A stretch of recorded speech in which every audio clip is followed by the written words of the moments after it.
Mais merci beaucoup, Michel, pour m'amener au départ du GR11. Allez, let's go.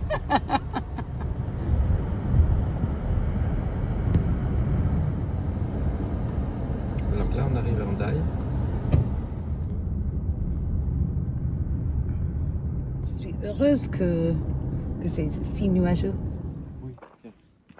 Okay. Ah, ok, pardon. Ah non, that's okay now. It's going. You didn't film? I'm here at the start of the GR11 at the lighthouse that I was filming a couple of nights ago here in Spain. Very lucky that Michel has come and given me a a drive. It's 30 kilometers today for stage 1, and I don't know, I think that's about it.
This is the very first sign that actually mentions the GR11.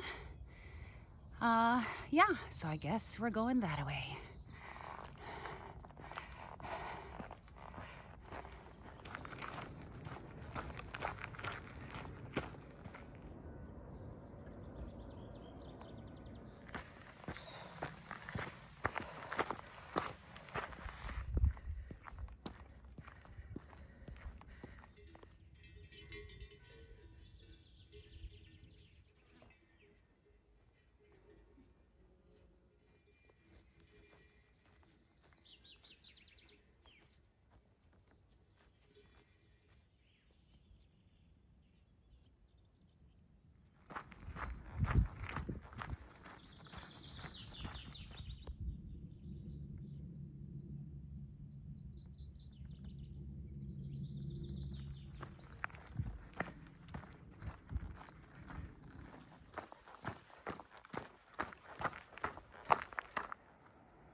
It's 5:30. I've been hiking for just over 9 hours.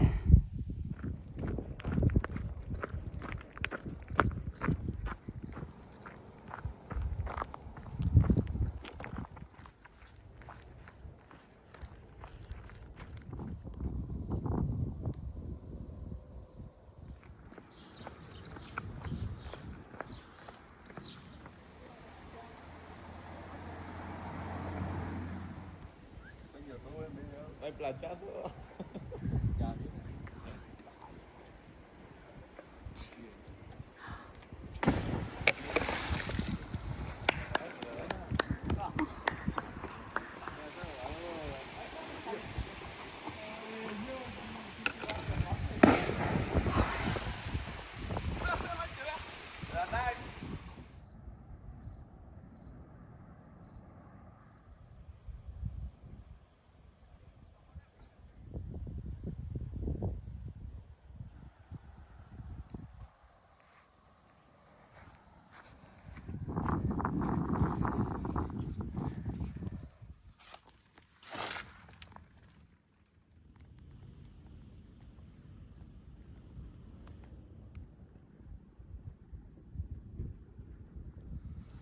It is 9:24. What a long day. What a long, hot day. 30 kilometers for this stage. And tomorrow's stage is 31 kilometers. Anywho, I'm going to try and do it. I did get today done. I did arrive to the town of Barra at 6:50, where those boys were jumping off the bridge. That was awesome and hilarious and good for them. But then it took me another little bit just to sit there and take a little rest. I bought some cheese and bread from the supermarket, and the tourism office was closed. So I just kept going, even though I was exhausted and certainly just overheated. I kept going. And then, I was passing this house and the gentleman said, hola. And I said, hola. And then I was like, inglese? And he was like, francese? And I'm like, si. Anyway, in French, I said, do you know of somewhere I could pitch my tent? And he said, yeah, like the field right there, which I was eyeing this field because it's like, there's like this long, flat patch, and of course the view is amazing. And I said, oh, is it your property? And he said, no, but people camp there all the time, so it's okay. And I was like, fantastic. And then he was like, let me know if you need anything, like, do you need any water? And I'm like, that would be great. So I chugged the rest of the one bottle. I drank so much water today. And he filled that for me, and that's it. So so my friend Michelle, I met Michelle, or we met Michelle at the end of the GR10.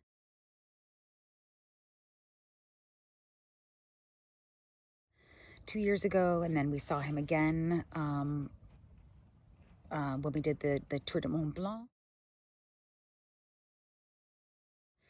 And then, I just happened to post on Facebook that I was in Andai, and he messaged me right away. He's like, I live in Biarritz, which is they're both two big surf towns here in France.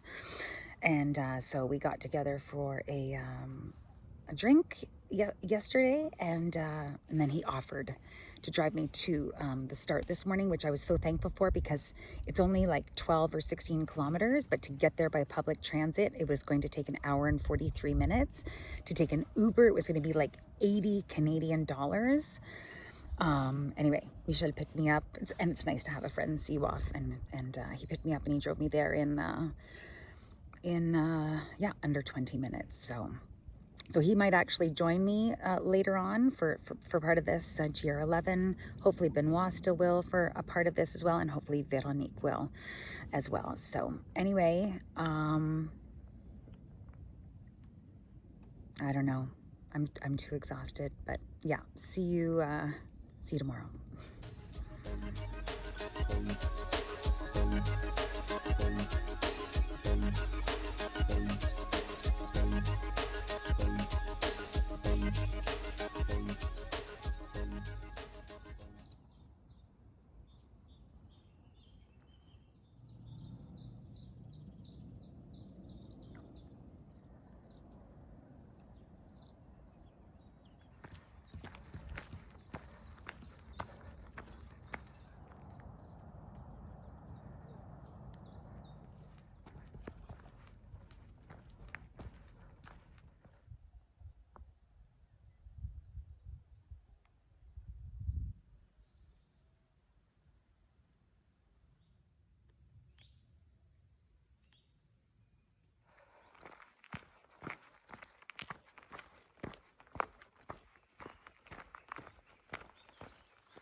is 7:51 p.m. So I basically reached the end of stage 2.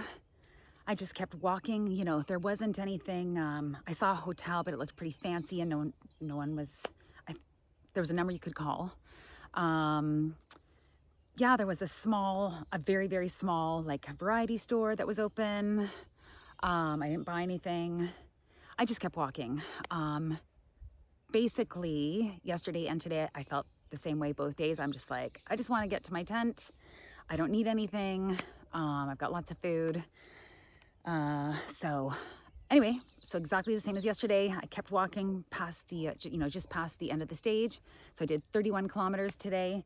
And I just, got to the top of an ascent, started walking down a country road, saw this sort of, well, certainly an unlocked gate, an empty barn sort of building, entered, walked, there's a massive hill on this property, so I walked all the way up to the top of the hill, saw this view, and I was like, okay, I'm staying.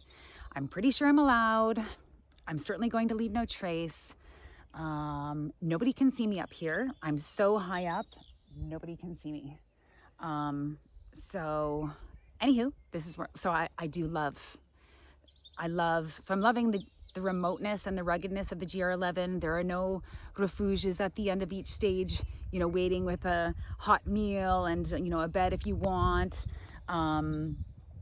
Basically, so far, it's just been like a small town, a couple of, minor shops, and that's it. Certainly no campgrounds yet. So I'm gonna look at the guidebook and see, I think tomorrow's stage is only 19 kilometers.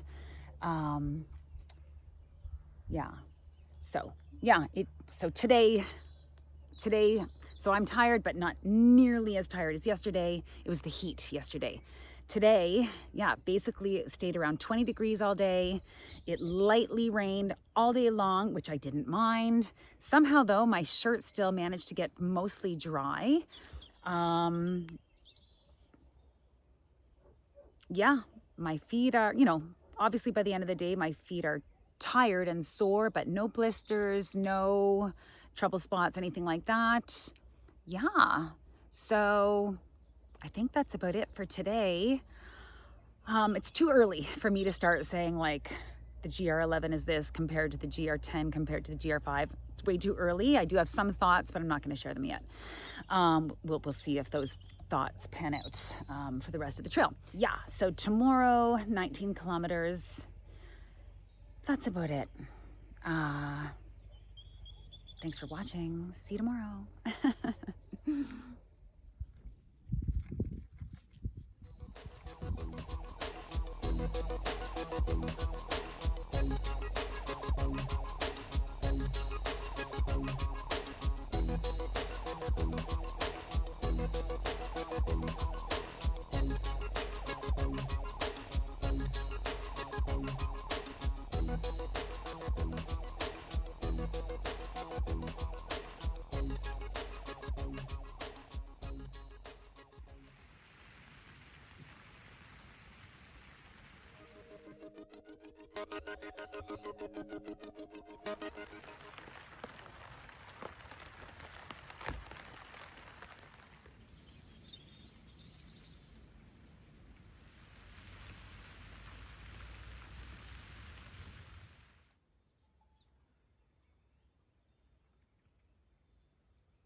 So that's where I camped, right there.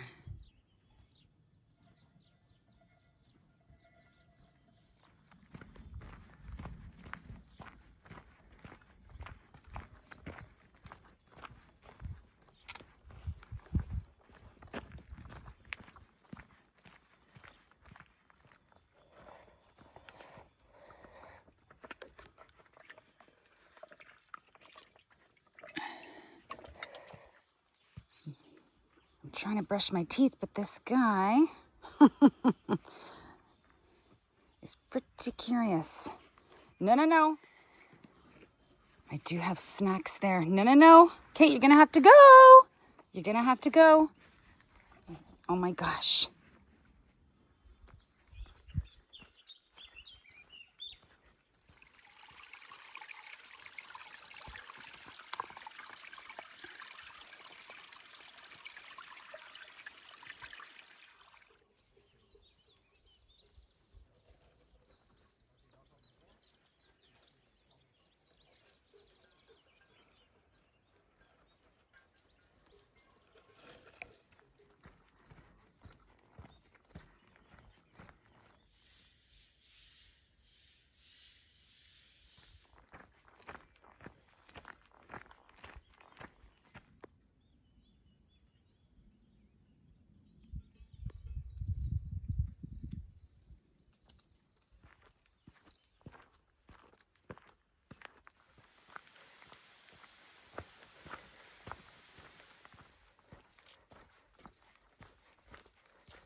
Hola.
I have no idea where I'm going. I can't see a thing.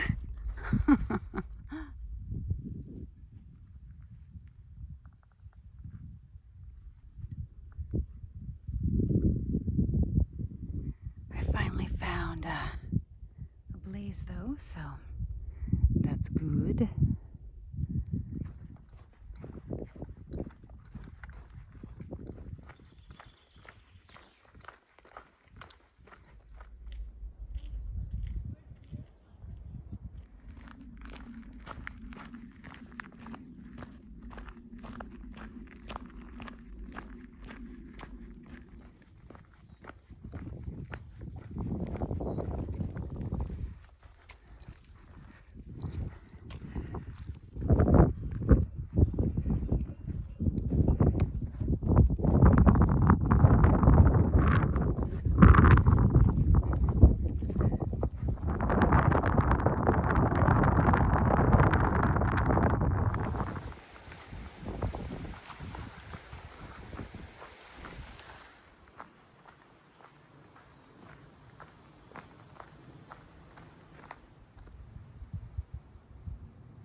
Good morning.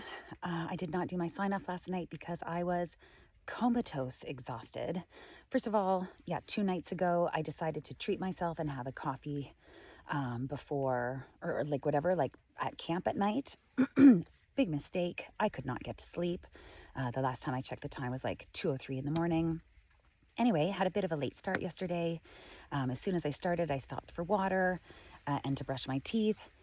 This little horse comes along and just would not leave me alone, nipping at my bag. I was afraid it was going to chew my styrofoam mattress, etc. So that was a little bit of a dilemma. 2 hikers came along and distracted the horse, and I was able to carry on. Then this car pulls up. I was walking with the 2 hikers, and speaking in Spanish says, like, did someone forget their hiking poles? Oh yeah, it was me in my flurry to leave. So he says, stay put, I'll go get them. So the 2 hikers carried on. The gentleman got my poles, returned them. I thanked him. Then I did stand there and brush my teeth. I'd been walking with my toothbrush with the toothpaste still on it. Brushed my teeth, carried on. The next sort of, challenge of the day was, so far here on the GR10, it seems that the Spanish do not believe in switchbacks to get up steep mountains. They just make the path straight up.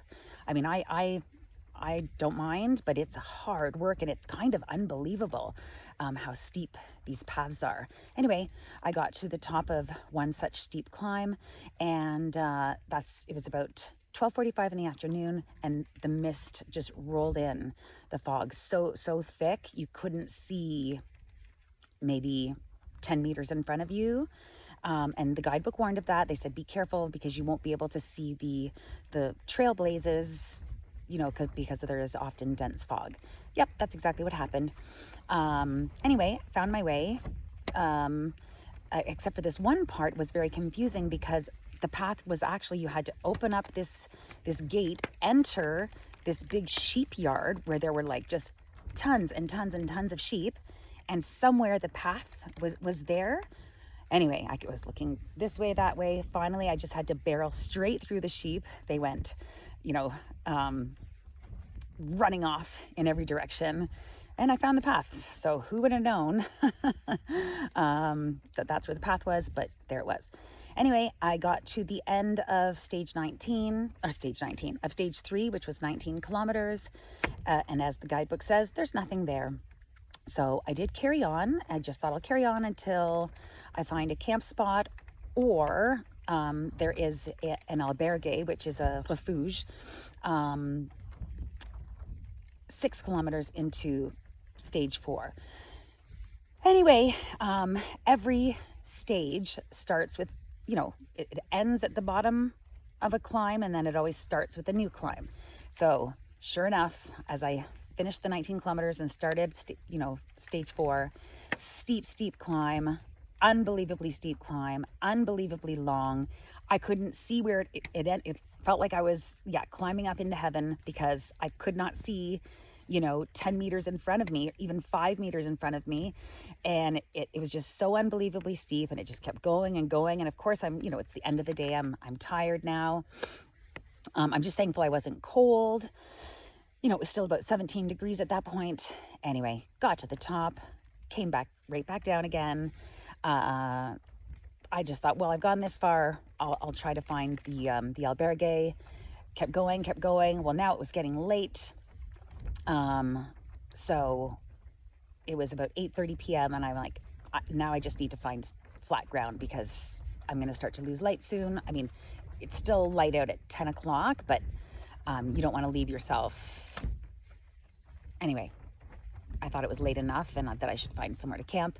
So I found this little spot here in the forest. I'm sure I'm extremely close to that albergue.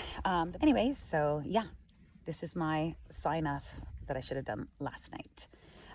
See you in the next video.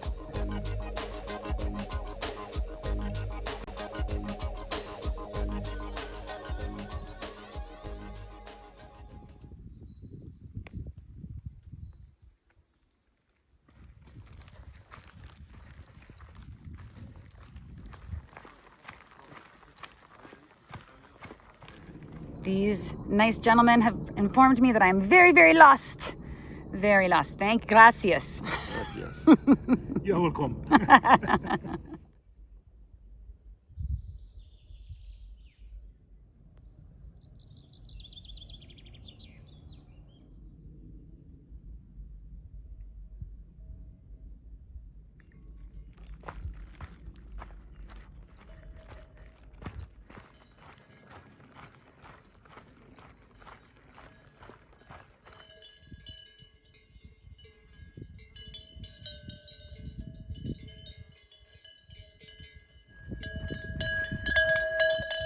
Hola. Hola.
Muchas gracias.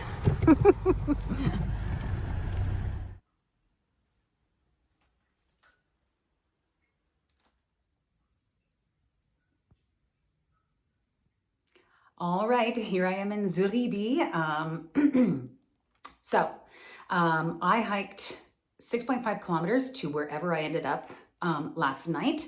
I know this because right after I started, there was a waypost and it said 6.5 kilometers to the town where stage 3 ends and stage 4 begins. I can't think of it right now, or I can't pronounce it at all. As I continued hiking, I'm like, great, the albergue is going to be in just another 100 meters. Well, no, it never turned up. And then I just thought maybe I had done something wrong. Anyway, when I ran into those gentlemen, they were very helpful. They had like the watches and all kinds of different GPS systems. So they told me it was 12 kilometers to this town. So I still hiked 18 kilometers today, just like stage 4 prescribed. I just ended up in the wrong spot and I'm off trail. So that's fine. I'm not upset at all. In fact, this is my journey and this is my story and that's how it's going and that's fine. All I need to figure out is how do I get myself back to where I need to be? Do I want to walk there and lose a day? Because it's 18 kilometers, I think, from here to get myself back to where I need to be on the trail. I would be taking the Camino de Santiago to do that. I'm going to look into maybe even a road walk if that's much quicker. I can just tack it on then to stage 5. I'm also going to take this opportunity to hopefully download a different GPS system onto my phone that I can use every single stage rather than just various stages. It would have helped me yesterday. And take a shower, whatever. Just enjoy where my path has led me. I'm not upset at all. So I think that's it for today. See you in the next video. So just to explain what happened, when I got to the end of stage 3 at Urquiaga, I continued on. I definitely made it up to this summit. That was with the dense fog. So there must have been some sort of waypost or something that I missed. Anyway, it was in this descent here that I left the GR12 and joined the GR322. So that's that summit right there. When I ran into those gentlemen, I said, oh, I'm somewhere around here. They said, no, you're somewhere. It was down here somewhere, they pointed. So, yeah. I'm going to take the Camino de Santiago tomorrow to get to there, and I probably will carry on as well.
no food. Sorry.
Good morning. I couldn't really do a sign off last night because just on the other side of the bush, the back of my tent was next to a bush, and on the other side of the bush is another camper. And then just beyond that, right off trail, there was another camper, Matthias. This guy's name was, I don't remember. He's still there, which is why I've walked away from camp and I'm doing this here and now. Anyway, yesterday, I traveled 20 kilometers along the Camino de Santiago from Zubiri to Borghete. It was mostly the Camino de Santiago. I noticed there were a couple of parts that it directed me to take the road instead of meandering into town, and I think that's because it was just giving me the most direct route, which was just fine by me. I got to Borghete at 1:30 p.m., took an hour lunch, and then, traveled half. So yesterday was the 5th. I traveled half of stage 5. I could have carried on, but I wasn't dead tired or anything. But I thought you know, I'm here at the top of this mountain with a nice, well, I didn't know that there would be a nice view. I just thought from here, there's a very steep descent. So I just thought, nope, I'll stop here. I did find this lovely camp spot, and yeah, did some rearranging in my backpack, like some reorganizing. Yeah, just kind of chilled and enjoyed the sunset, which was beautiful, and that's about it. So, yeah, you know, so far so great. That's about it. Yeah, I'll see you in the next video.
Hola.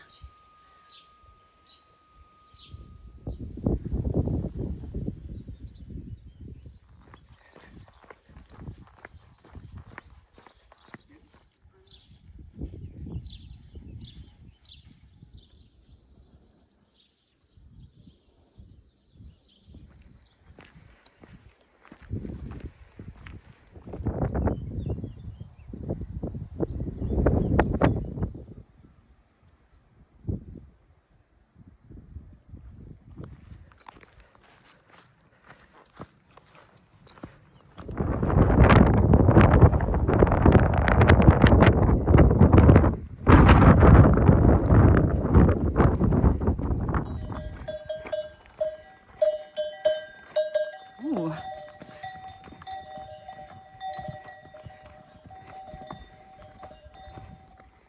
All right, we've got a blockade here. Excuse me. Excuse me. Oh. Oh. Maybe you guys can have more luck.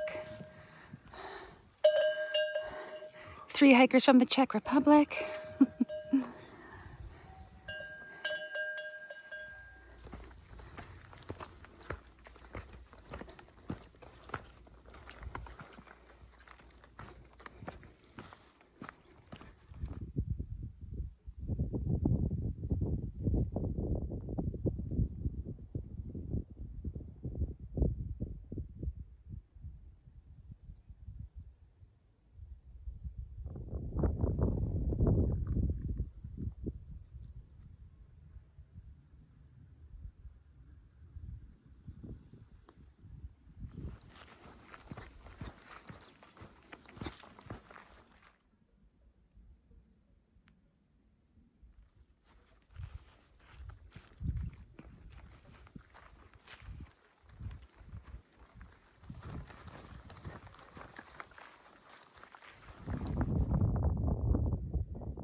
It is 10:30, so I'm here at this campground at the end of stage 6.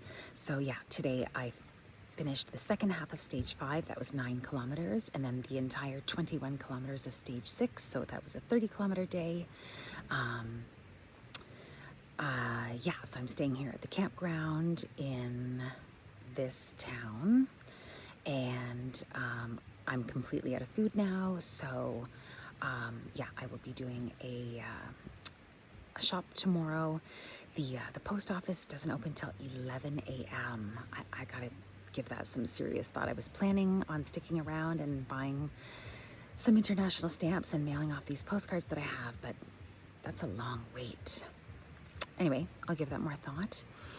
It's nice to meet some other people doing the GR11. So there was Matthias here that I did see on the trail yesterday that also camped at the top of that hill / mountain. Another gentleman who just retired a week ago, he said. So this is how he's celebrating his celebrating his retirement by doing the GR11. Another lady named Tanya. Anyway, yeah. So nice to have some human interaction and meet some fellow hikers. But yeah, only a couple more days left in the Pays Basque, like the low country, and then we're gonna get into the higher mountains. I think that's about it. Yeah, no issues whatsoever. Legs have been 100% fine from the beginning. Feet are just, yeah, my feet are rock stars. Sure, they're a little hurting by the end of the day, and but no blisters, no problems, nothing. So all is going really well. All right, that's it for now. See you in the next video.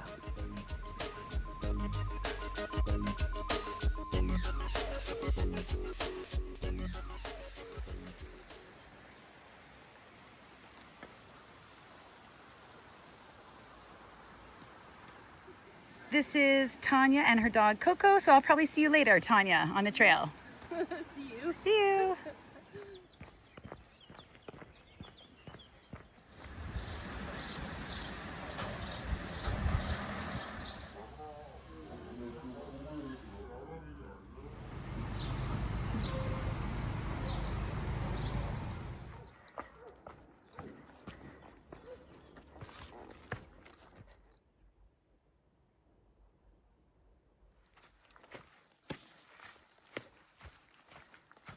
Hola, today is day 7 on the GR11.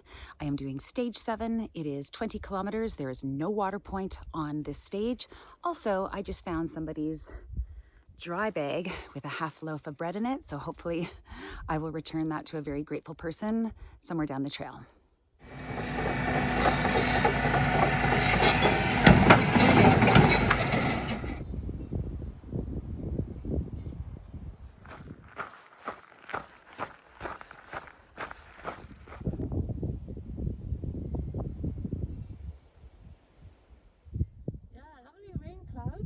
Yeah, so I did find the owner of the bag. I was right, it's Tanya's.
stage 8.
Good morning, and it is a chilly one. It's only 8 degrees right now.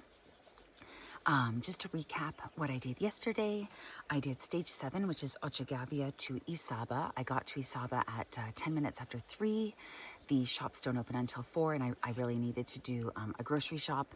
So I sat and had my lunch, and as I was doing that, Tanya did arrive.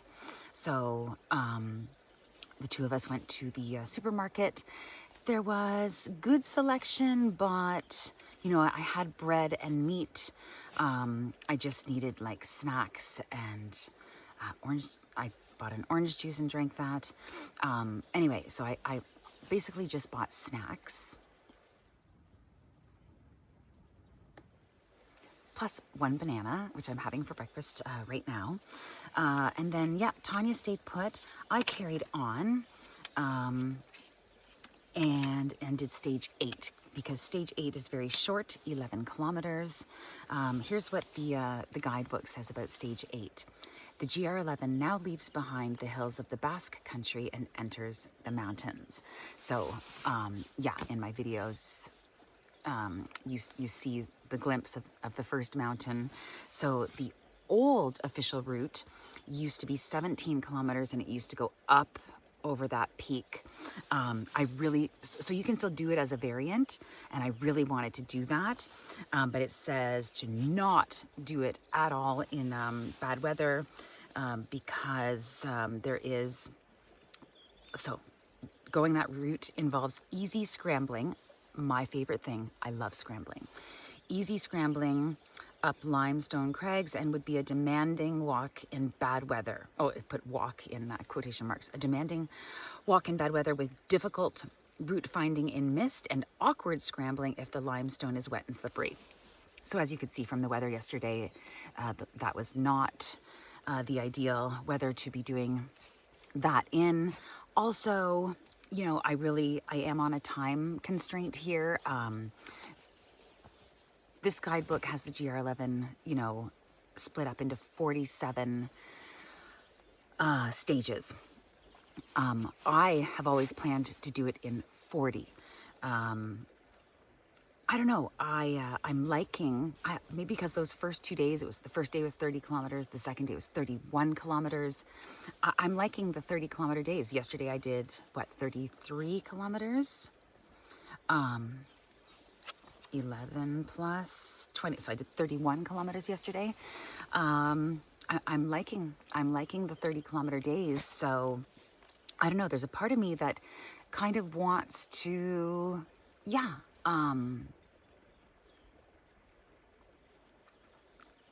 I don't know, shave off as many days as possible. So now I'm 1 day ahead of what I planned. I had planned to do it in 40 days. Right now I'm 1 day ahead because I did that extra stage yesterday. So we'll see how it goes. I kind of have it in my head now that I kind of would like to do it in 37 days.